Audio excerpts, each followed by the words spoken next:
Golf Central on YouTube is brought to you by the new Chrome Tour golf ball from Callaway. Let's take a look at the highlights from round one, and we start with Lottie Wode, the par 4 first, and it's the Florida State sophomore with her approach. Yeah, you got to take advantage of one of the easier par 4s on the golf course, and there's an illustration of how you do it. Beautiful wedge close downwind. Tough to get at that pin, but she did it. Yeah, that was impressive. She was 2 under at the time, finished the day at 4 under par, sticking with the Florida theme. University of Florida senior Maisie Filler on the 9th, trying to fill it up. Yeah, that par 5 you got to take advantage of, and 4s are flying at the 9th. She also carded a 4 under 68. Francesca Fiorellini, the Italian, on the 18th. Well, she's also a match play wizard. She's won the Italian women's match play 3 consecutive times, and you can see why with shots like that. That birdie would move her to 2 under par, and we're going to move to the front side as she began her day on the back. So this her 16th hole. Another birdie. And she was making she was making putts like that in the Junior Ryder Cup at Marco Simone last fall. The South Carolina commit here, Isla Galitsky, par 5 18th. The pipeline is deep, George, running to Columbia just up the street. And she'd like to have some success this week before she heads to the Gamecocks next year. That was an eagle on the card, part of a 5 under 67. What a round. One of the favorites coming into the week, LSU's Ingrid Lindblad on the 11th. Well, why is she a favorite, George? Just because she's #1 in the world? You think that's why she's a favorite? Yeah, of course. I think finally, once she got that 14th win in college, people started turning their attention to her. Lindblad on the 12th. Yeah, the 14th win came by 10 shots, George, so it wasn't even close. And she has experience around this place, and there it is on display. She's comfortable playing the role of chaser, also very comfortable with the lead. That pushed her to 4 under par, and she wasn't done yet. We're going to zoom up to the 17th from off the green.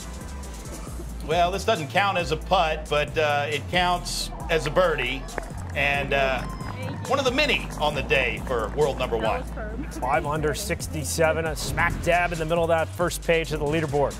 Hannah Darling, the junior at South Carolina, her 3rd at the par 5 14th. So much talent. She has won the Darius Rucker recently and runner-up just across town in another college event recently. That was her 7th circle on the card. And why not add one more at 17? Yeah, the garnet and gold was flying, and you would think if she gets rolling, they're not going to be far away in Columbia coming down supporting her.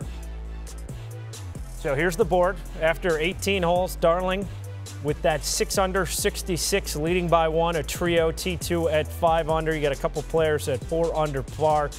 It's impressive. The entire first page of the leaderboard, everyone broke 70. Let's hear from some of the players who are on that first page. The way I thought my way around the golf course was great today. You know, I was really disciplined. Me and my caddy, we made some really smart targets, and we were just hitting committed shots to those targets. And you know, I hit pretty much every shot today was great, and I didn't hit every great golf shot, you know, but we hit great shots to our intention and to our target, so, you know, it's a credit to that. Just this year, I was just trying to be here, be present, not... I usually play better when I think less, and I think I did that today. Not, you know, too many swing thoughts or thoughts about anything, really. I think I had a great time. I had fun with my coach on the bag. And also my family supporting was very nice. I was very excited, and I think that worked. What was working for you today? I think almost everything. Like, we were just trying to hit fairways and greens, and if the putts dropped, it dropped, and that's exactly what happened. I was putting, I would say, pretty well today, and a lot of putts dropped. Yeah, I just played pretty solid, really. Didn't really miss a fairway, hit a lot of greens, and hold one nice long eagle putt, which helped, and then just the rest were just inside like 5 feet. It was a really solid day. My second 9, which is the front 9, was really solid. I started off with an eagle, so that was a real confidence booster going into the rest of my 9 there, and my putting was really spot on today. I felt really comfortable on the greens. Let's dig into some more of the highlights from day one. Wake Forest, Rachel Keene, 18th for Bird. Yeah, this is her 4th time playing in this tournament, so she knows her way around this golf course. Yeah, Keene with Alex Fitzpatrick on the bag, who plays on the DP World Tour, brother of Matt Fitzpatrick, and he's looping this week for his girlfriend. USC junior Mari Avery, par 3, 8th.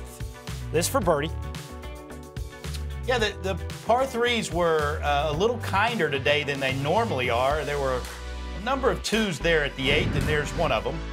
Anna Davis, past champ back in 2022, the lefty at 10.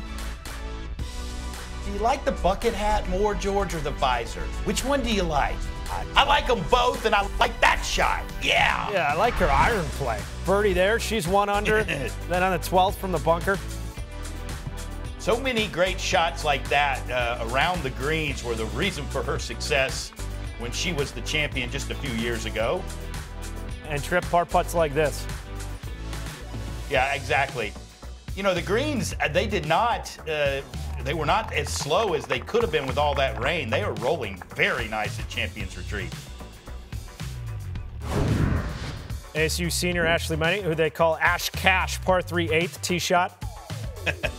Ash Cash, yeah, she's played 3 times here. She's a 3-time All-America as well, and we see why. Beautiful shot. Had it at 4 under, would finish the day with a 3 under 69. Jasmine Koo, par 4, 7th. Long birdie putt. Yeah, this was one of the longest birdies of the day. There were a number of them, but none longer or better putt, matching line and speed. Good catch, hole. Strutting it in as part of the 3 under 69 and nails the high 5. Maria Jose Marin, par 5, 9th. Yeah, the 9th much kinder than the 18th. In fact, this little chip right here was one of 21 birdies on the day.